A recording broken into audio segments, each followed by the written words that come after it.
Okay, so again, we can use the models to estimate the intrinsic value of the stock. And because in equilibrium, the market stock price is going to be equal to and converge to the estimated stock price, the intrinsic value of the stocks. So when we see that stock price is below intrinsic value, we know that the stock price is going to go up in the future. Okay, and the stock is undervalued in the market right now, so it's a good purchase for the investors. And when stock prices are above the estimated intrinsic value from the model, we know that this stock is overvalued, and it's a good sell because stock price is gonna go down in the future to converge to the intrinsic value. If the stock market is reasonably efficient, gaps between the stock price and intrinsic value should not be very large, and they should not persist for very long. Okay, so again, the we have managerial actions, economic environment, taxes, and political climate, and any other factors to determine the true return and risk of the stock, and that determines the stock's intrinsic value. Okay, the true value, the estimated stock price. On the other hand, we have perceived return risk by the investors for the stock, and that decides the stock's market price.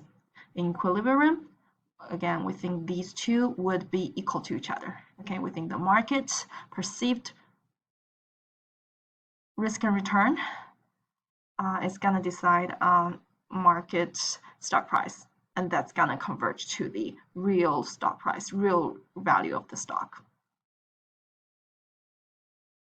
Okay, so that's our that's what we would do to after we estimate the stock price from the models, we would compare it to the real market price and to decide if the stock is a good purchase or a good sell.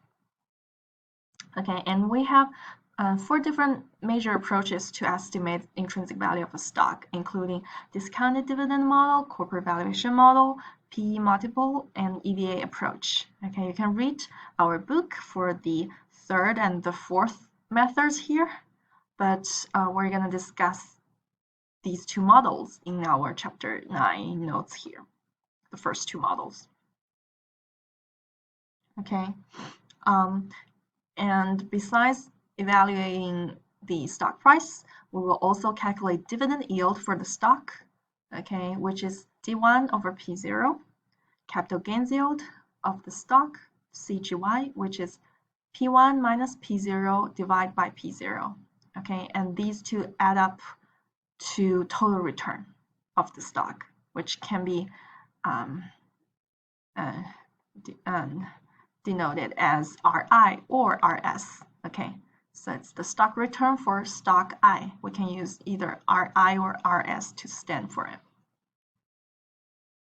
Okay, and this group of terminology is very similar to the current yield and capital gains yield we learned in the bond chapter.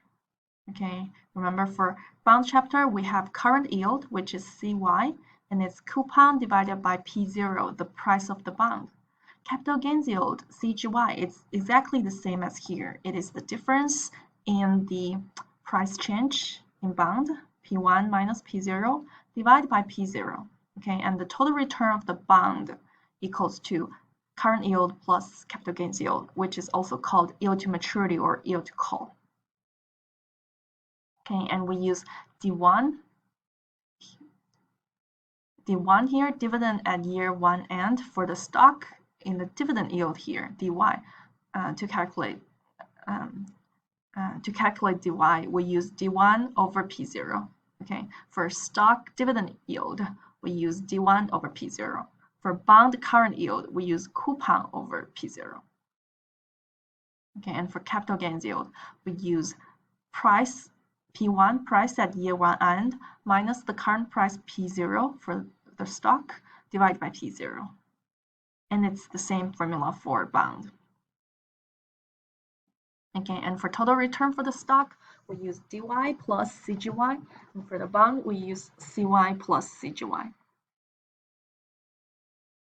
Okay, we're gonna calculate these in the coming examples.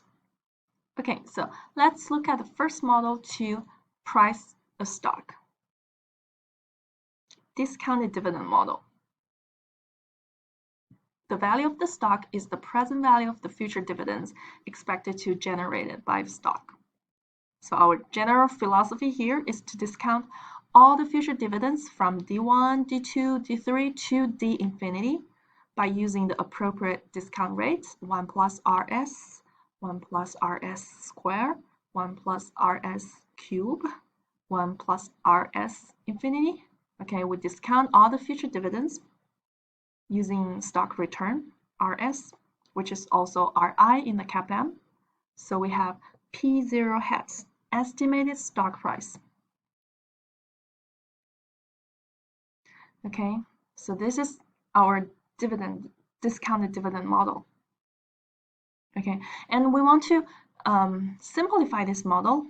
Okay, in a special case where a stock whose dividends are expected to grow forever at a constant rate g, we can simplify this model to constant growth model. Okay, if we assume that d1 equals d0 multiplied by 1 plus g, d2 equals d0 multiplied by 1 plus g2, dt, dividend at any given time t, equals d0 multiplied by 1 plus g to the power of t, then we know the dividends are growing at the rate of g, okay, forever. In this case, we can replace d1 by using d0 multiplied by 1 plus g, replace d2, replace d3, so the formula would be like here. Okay, and this is actually a geometric series. Okay, if you multiply, for example, for the first item, if you multiply by 1 plus g over 1 plus r, you would get the second item. And if you multiply the same thing, you would get the third item, so on and so forth. Okay, so we can use the summation formula for the geometric series. Okay, I'm not writing it here, but if you're interested, you can study that after class on your own, or you can schedule again a Zoom conference with me if you want to know the details. Okay, but you're not required to know the derivation process here in our class. But anyway, if you replace all of these into the into the equation 1 here, you would have this complicated equation, and we can simplify it by using summation formula for geometric series. And then we would have a very simple formula here, formula 3. Okay, that's P0 hat estimated stock price would be equal to D0 multiplied by 1 plus G over RS minus G, which is the same as D1 over RS minus G. Okay, so we simplify this long formula to this simple short one if we assume that all the dividends are growing at the rate of g. Okay, and we call this constant growth model version of the dividend discount model. Okay, here D0 is the dividend just paid. Okay, dividend given out at time 0, it is already paid. So if you're purchasing the stock paying P0 for now, you're not gonna get this D0 who is already paid. Okay, you only have D1 after you purchase the stock at time 0. You only get dividend D1, D2, D3, and all the future dividends. Okay, but not D0 anymore. G is the dividend growth rate constant. RS is the stock return. Okay, so for here, because P0 equals D1 over RS minus G, we can also infer that PT, stock price at any time t, is dt plus 1, dividend at time t plus 1 over RS minus G. Okay, so we can calculate stock price at any time by using dividend next period over RS minus G. Okay. Also from this model, we can know that this RS equals D1 over P0 plus G. Okay, we can get this from this original model. Okay, you can notice there are only 4 variables here: P0, D1, RS, and G. You can always get one of them if you know the other 3 ones. So G would become RS minus D1 over P0. RS would be D1 over P0 plus G.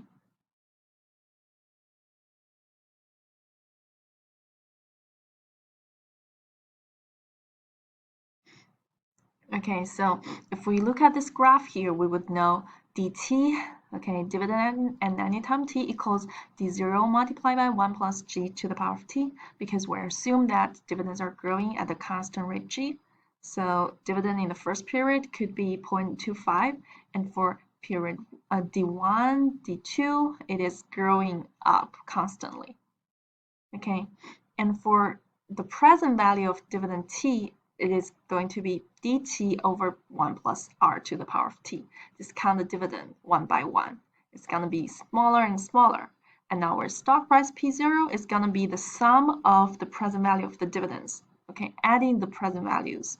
Even though the present value of dividends are going down, but P0 is still going up as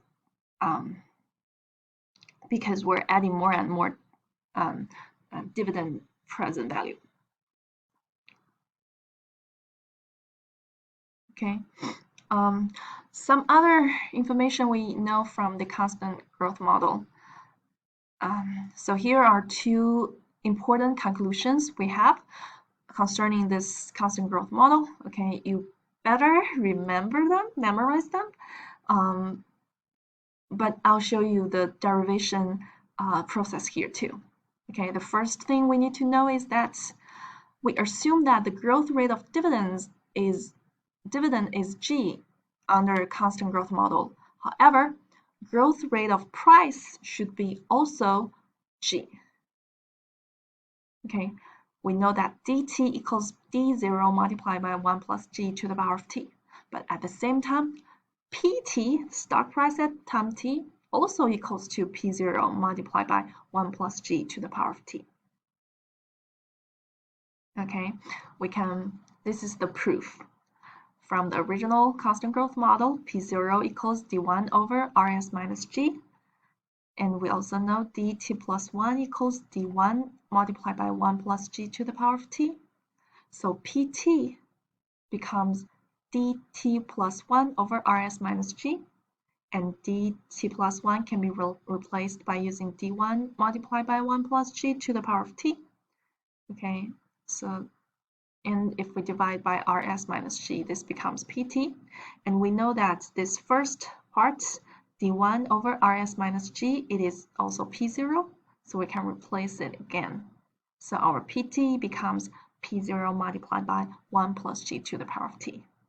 Okay, the growth rate of stock price is the same as the growth rate of dividend, and they're both G. This is the first conclusion. The second conclusion is that our capital gains yield for the stock becomes G. Okay, remember capital gains yield is the difference in price divided by original price, right? So it's the growth rate of stock price. It is G. Dividend yield is D1 over P0. It is R minus G. Okay, because in the original model, P0 equals D1 over RS minus G.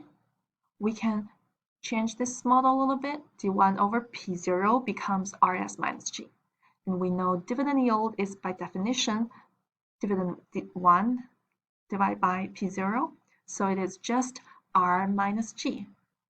Okay, and because RS, the total return equals D1 over P0 plus G. Okay, and what by definition we know this first part is dy. So the G becomes capital gains yield, okay, because we know dy plus capital gains yield is the total stock return RS. Okay, so we know the first part is dy, dividend yield, and the second part, G, is capital gains yield, which is P1 minus P0 over P0, which is growth rate of price. Okay, so from the original model, Rs equals d1 over p0 plus g. And the first part, d1 over p0, is the definition of dividend yield. G, capital gains yield, plus dividend yield should be total return. So G is capital gains yield. Okay, so that's another conclusion, that G is capital gains yield. R minus G is dividend yield under the constant growth model.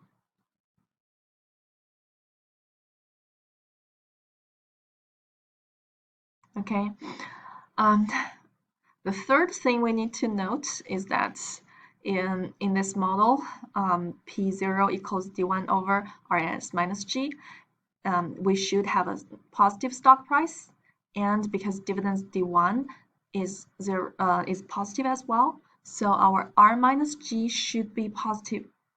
Okay, R should be larger than G, the growth rate. If G is larger than R, the constant growth formula leads to a negative stock price, which does not make sense. Hence, the constant growth model can only be used if R is larger than G, and G is expected to be constant forever. Okay, we want a positive price. Dividend is positive, so R minus G has to be positive, and R has to be larger than G. And G has to be constant forever. Okay, these two are two basic conditions for using constant growth model. Okay, again, constant growth model can only be used if a company's growth rate is expected to remain constant in the future. This condition almost never holds for new startup firms, but it does exist for many mature companies. Indeed, mature firms such as Allied and GE are generally expected to grow at about the same rate as nominal gross domestic products, that is, real GDP plus inflation. Okay, it is telling us that we usually use constant growth model for mature firms when their growth rate is similar to gross GDP. Okay, which is real GDP plus inflation. Okay, for those startup firms, usually they have a faster growth rate in the beginning, and then when they become mature, they're going to have this stable G that's almost gross GDP. But so that would be the non-constant growth model. Okay, we also call it two-stage model for those startup firms, and we would discuss this more complicated case, two-stage model next class, chapter 9, class 2. Okay, for class 1, we will be focused on constant growth model for the mature firms, where we have a constant G. Okay, I guess I'll pause the video for now, and from the next video, we're gonna discuss some of the examples using constant growth model.